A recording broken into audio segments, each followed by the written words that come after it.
Hello dear learners. तो आज हम पढ़ेंगे अनसीन पैसेज। ठीक है, तो ये हम दिखा रहे हैं आपको एक एक्सरसाइज हम चूज किए हैं। अब ये 2010 में भी आया है, ठीक है, 2012 में भी दिख रहा होगा, आई होप। ठीक, तो 10 और 12 में आया। तो हम आज पढ़ेंगे कि अनसीन पैसेज कैसे सॉल्व करेंगे। बहुत ही बेहतरीन टॉपिक है और इंटर में तो ये 15 मार्क्स का आता है बाबू, रीडिंग से। ठीक है, ये रीडिंग पोर्शन में कितने नंबर का आता है? 15 मार्क्स। ठीक, और ये जो टॉपिक हमने चूज़ किया है, जो पैसेज, वो 2 बार आया, 10 में भी, 2012 में भी। तो इसमें हम इसको थोड़ा सा पढ़ करके एक्सप्लेन कर दे रहे हैं। The famous traveller and discoverer sir Walter Raleigh, who lived in the reign of Queen Elizabeth, was the first man to indulge in the habit of tobacco smoking in England। यानी कि बहुत ही प्रसिद्ध यात्री और खोजकर्ता सर वाल्टर राले, जो queen Elizabeth के time में रहते थे, ठीक है, वो पहले ऐसे आदमी थे जो इंग्लैंड में टोबैको स्मोकिंग करते थे और इंग्लैंड लेके आए थे। ही ब्रॉट बैक टोबैको, वो टोबैको को वापस लेके आए इंग्लैंड विथ हिम, अपने साथ, from the newly discovered continent of America.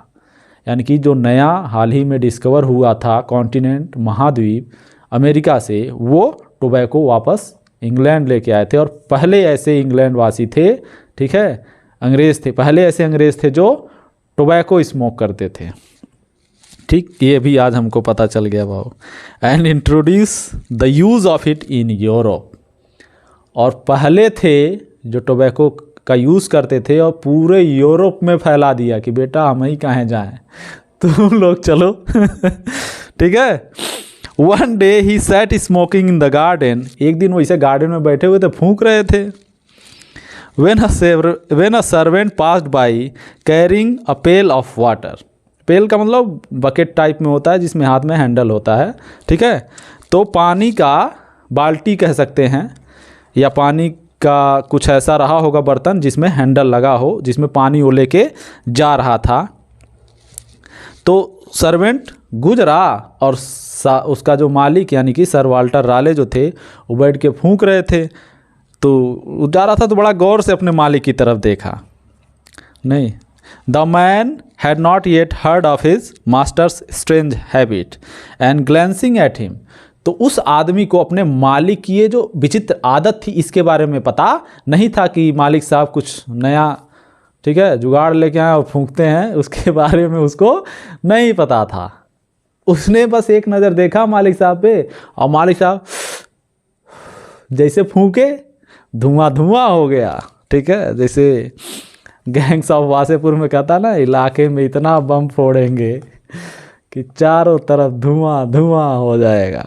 तो वैसे जब वाल्टर राले साहब ने क्या किया, धुआं छोड़ा, तो उसको लगा, उस नौकर को, कि मालिक के कपड़े में आग लग गया है।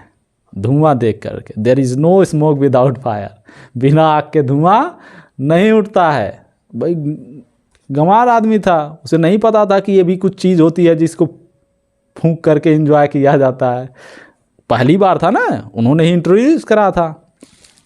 तो इस बात को लेकर के वो जैसे देखा कि धुआं, और मालिक उसको अंदाज़ा, ऐसा उसने अनुमान लगाया कि हमारे साहब को क्या लग गया, कपड़े में आग लग गई। ठीक है।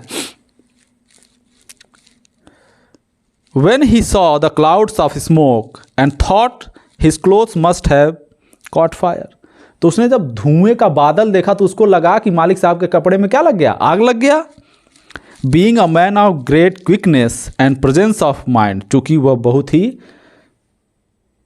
प्रेजेंस ऑफ माइंड वाला था, यानी कि तार्किक, प्रेजेंस ऑफ माइंड माने जिसको तुरंत हाजिर जवाबी कह सकते हैं, जैसे बीरबल थे, तो वो हाजिर जवाब टाइप में था। और क्विकनेस था, ग्रेट क्विकनेस था उसके अंदर, यानी कि वो अपनी काम को करने में बड़ा कुशल था, वो बहुत जल्दी प्रतिक्रिया करता था। तो चूंकि वह प्रतिक्रिया करने में और हाजिर जवाबी में बहुत तेज था, इसीलिए he rushed up to his beloved master, वह तेजी से अपने मालिक की तरफ दौड़ा, प्यारे मालिक की तरफ, and raising the pale of water, और अपना जो बकेट लिया था जिसमें भी, ठीक है, वो टोकरी पानी वाला, उसको उठाया। He poured the contents over him, और उसमें का जो पानी था वो अपने मालिक की तरफ ऐसे उड़ेल दिया, फेंक दिया।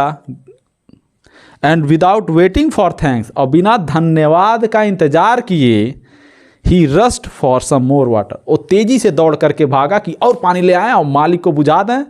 मतलब उसे क्या पता था कि मालिक जी मौज कर रहे हैं, नहीं? तो ये था हमारा टॉपिक। अब क्वेश्चन देखते हैं कि क्वेश्चन कैसे आता है। जैसे इसमें क्वेश्चन लिखा, what did sir Walter Raleigh do? What did Sir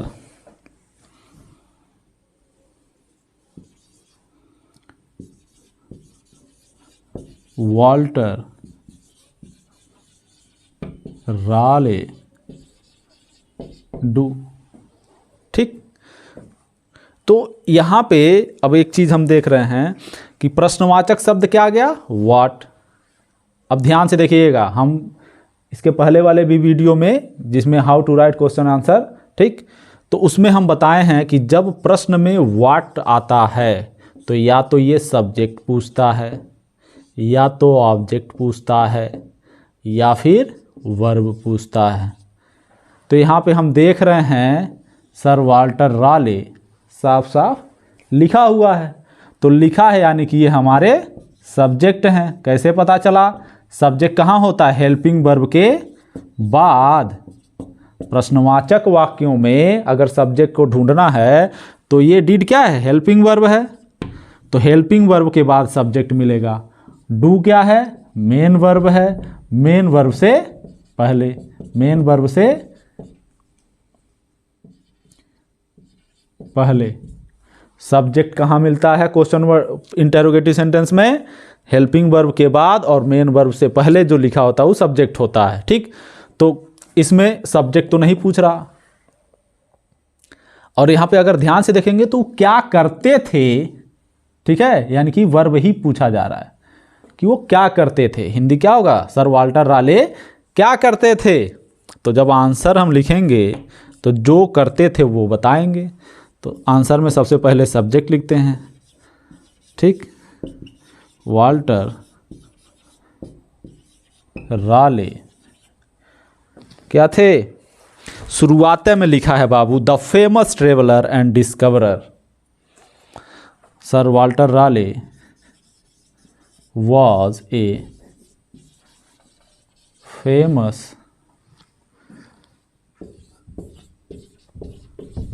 traveller, एक प्रसिद्ध यात्री थे, एंड डिस्कवरर,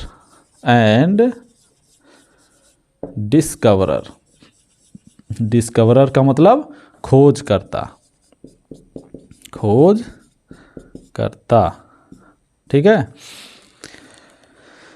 और अब इतने छोटा लिखेंगे तो 4 नंबर तो मिलेगा नहीं, ठीक है ना। तो इसको थोड़ा सा और बड़ा कर देते हैं, और बड़ा करने में क्या लिख देंगे? ये किसके राज्य में रहते थे, किसके शासनकाल में? तो क्वीन एलिजाबेथ के टाइम में। तो हु, ठीक है, who lived in the reign of, in the rain, rain माने शासन करना, ठीक है, ऑफ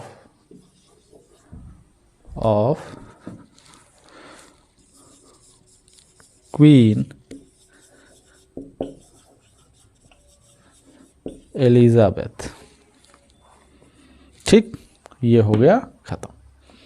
तो इस तरीके से हम चाहें तो आंसर को लिख सकते हैं। एक और क्वेश्चन है कि why did the servant rush up to his master with water. Water के साथ जो नौकर था वो अपने मालिक की तरफ क्यों दौड़ा? तो जब प्रश्न में, अच्छा इसको मिटा दे रहे हैं, आगे बता दे रहे हैं, ठीक है। ये हो गया, आई होप ये समझ में आया होगा कैसे बना है, ठीक है। तो इसको मिटा करके हम थोड़ा बड़ा बड़ा लिख दे रहे हैं, इसीलिए नहीं लिख पाएंगे, एक साथ का एक क्वेश्चन नहीं हो पाएगा। अब इसको थोड़ा सा दूसरा क्वेश्चन लिखते हैं। दूसरा क्वेश्चन क्या है? वाई डिड द सर्वेंट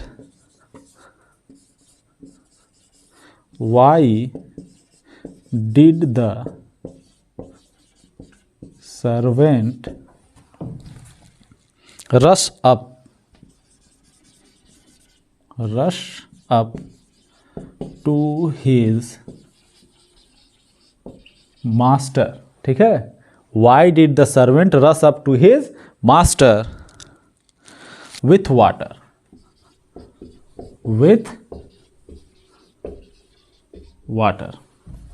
अब सबसे पहले सब्जेक्ट देखेंगे, ठीक है। अब ये प्रश्नवाचक शब्द है, इसको हटा दिए। तो अब इसको हम देखते हैं कि जब वाई पूछेगा तो वाई का मतलब वो क्या पूछना चाह रहा है? रीज़न, कारण पूछना चाह रहा है कि क्यों दौड़ा, वो कारण बता दीजिए, ठीक है। अगर कारण बताएंगे तो कारण कैसे बताते हैं? सबसे पहले सब्जेक्ट, वर्ब और ऑब्जेक्ट लिख देंगे और उसके बाद कारण बताने के लिए कौन सा कंजक्शन यूज करते हैं? बिकॉज, ठीक है। तो बिकॉज कंजक्शन का प्रयोग करके हम फिर से सब्जेक्ट वर्ब को अरेंज करके वो एक रीज़न बता देंगे कि क्यों दौड़ा था, ठीक है, जो कि पैराग्राफ में लिखा हुआ स्पष्ट तरीके से। आप पैराग्राफ से भी ढूंढ करके क्या कर सकते हैं? बना सकते हैं। यहाँ पे साफ साफ लिखा है कि जब वो when he saw the clouds of smoke and thought his clothes must have caught fire, ठीक है। उसके बाद being a man of great quickness and presence of mind, he rushed up to his beloved master and raising the pail of water, he poured the contents over him। ठीक दिख रहा है ना? तो इसको अब हम अपने शब्दों में पहले क्वेश्चन को आंसर में बदलते हैं। सबसे पहले सब्जेक्ट लिखेंगे द सर्वेंट, सब्जेक्ट हो गया, क्यों? क्योंकि डिड के बाद, ठीक है, और रस अप जो मेन वर्ब है उसके पहले। द सर्वेंट और डिड को हटा करके, ध्यान से देखिएगा, अगर किसी वाक्य में खाली डू या डज या डिड आएगा, ठीक है, तो इसको क्या करते हैं? हटाकर। क्या करते हैं? हटाकर। डू डज को हटा करके क्या लिखते हैं? वर्ब का। जैसे डू आएगा तो क्या करेंगे? इसको हटा करके वर्ब का फर्स्ट फॉर्म लिख देते हैं।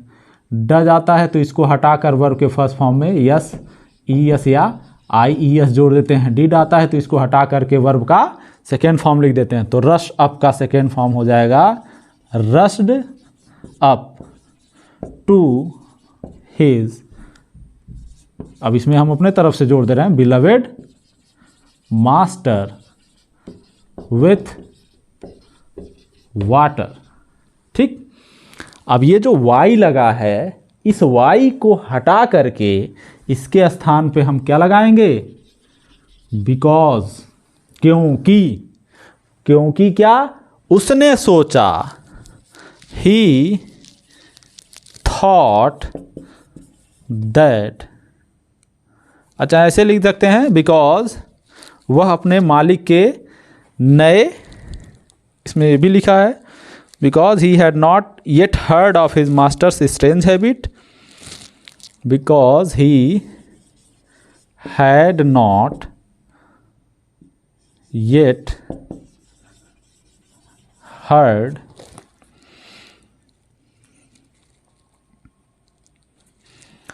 Of his master's strange habit, and when he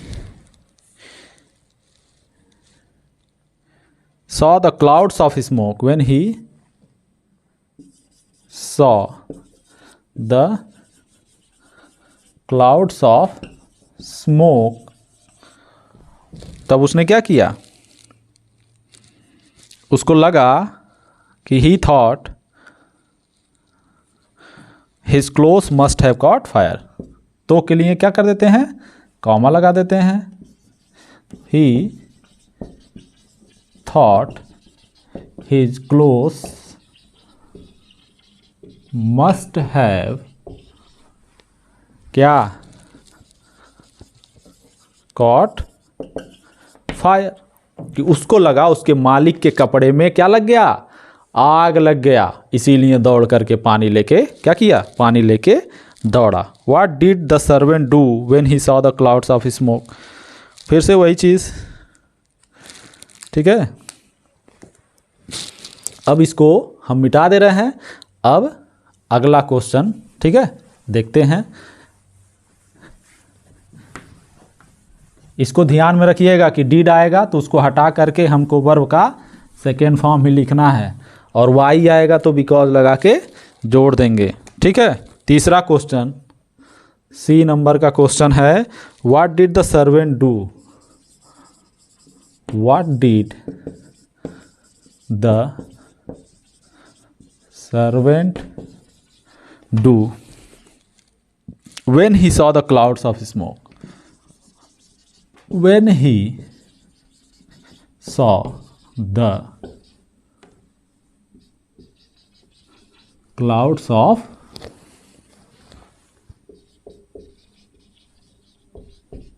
smoke, ठीक है। तो अब इस प्रश्न में पूछ रहा है कि जब नौकर ने देखा क्लाउड्स ऑफ स्मोक, बादलों का मतलब धुओं का बादल टाइप में, ठीक, धुएं का बादल टाइप में जब उसने देखा धुओं को बादल के रूप में, तो what did he the servant do, उसने क्या किया, व्हाट डिड ही डू। तो सबसे पहले लिखेंगे आंसर में, तो वही चीज़ है, व्हाट आ गया तो ध्यान से देखेंगे, व्हाट डिड ही डू, ये व्हाट किसके तरफ इशारा कर रहा है, डू की तरफ, यानी कि जो वर्ब है वही पूछा जा रहा है।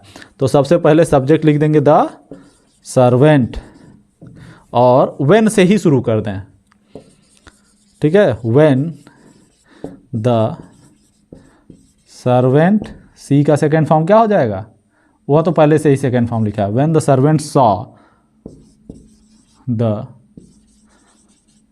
क्लाउड्स ऑफ स्मोक, कॉमा, अब इसमें बुक में साफ साफ लिखा है, and thought his clothes must have caught fire, he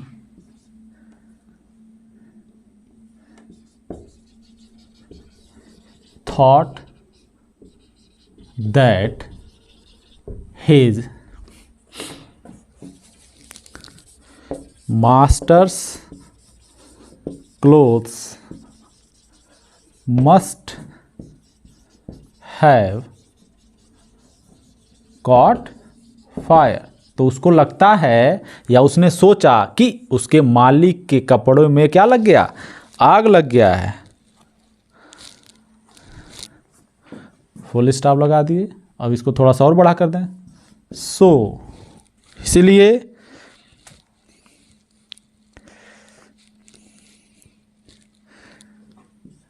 he rushed up to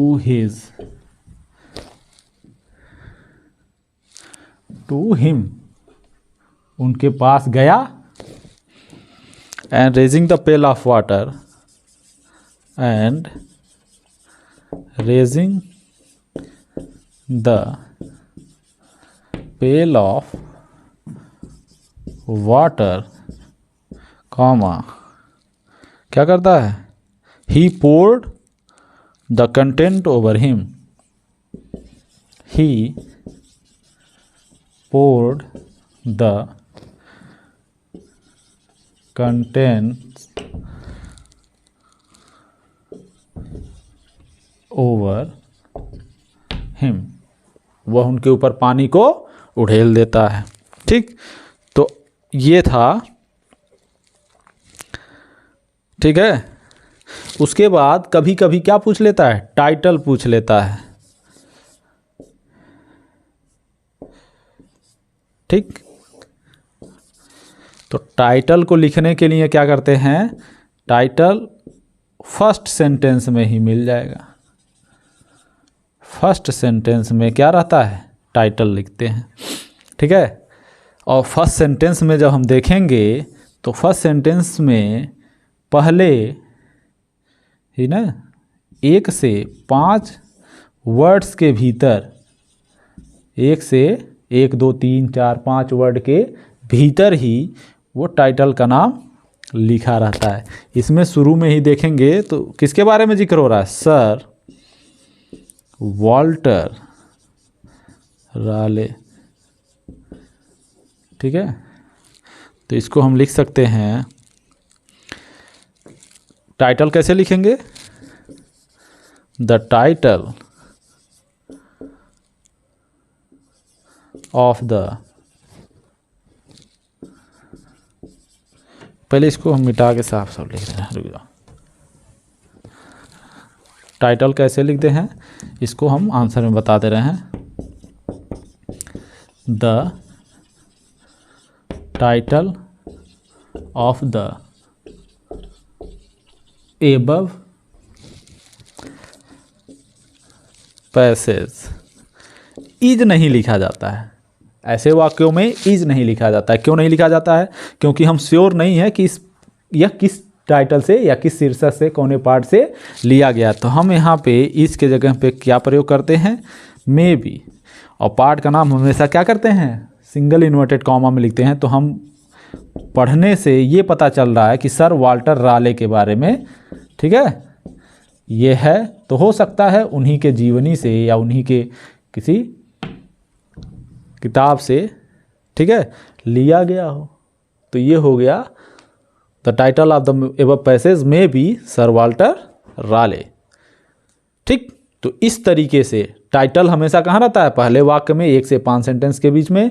और जो टाइटल होता है वह अगर 1 वर्ड का है, 1 से 3 वर्ड का है, 1 से 3 वर्ड्स का है तो बेस्ट है, ठीक।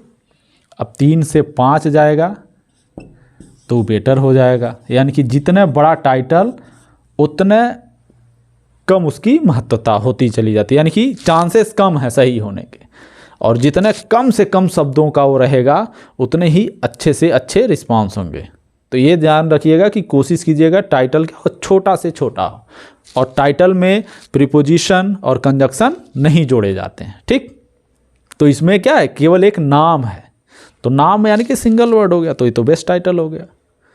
तो इस तरीके से 1 से 3 वर्ड में बेस्ट माना जाता है, 3 से 5 में बेटर, 1 और 5 से 7 रहेगा, 8 रहेगा, तो भी टाइटल ही है, उसमें कोई दिक्कत नहीं है, बशर्ते उसमें प्रीपोजिशन और कंजक्शन को नहीं जोड़ेंगे। अगर आप प्रीपोजिशन कंजक्शन लिख करके 5-7 वर्ड हो रहा तो समझ लीजिए वो आपका बेस्ट ही है, ठीक है।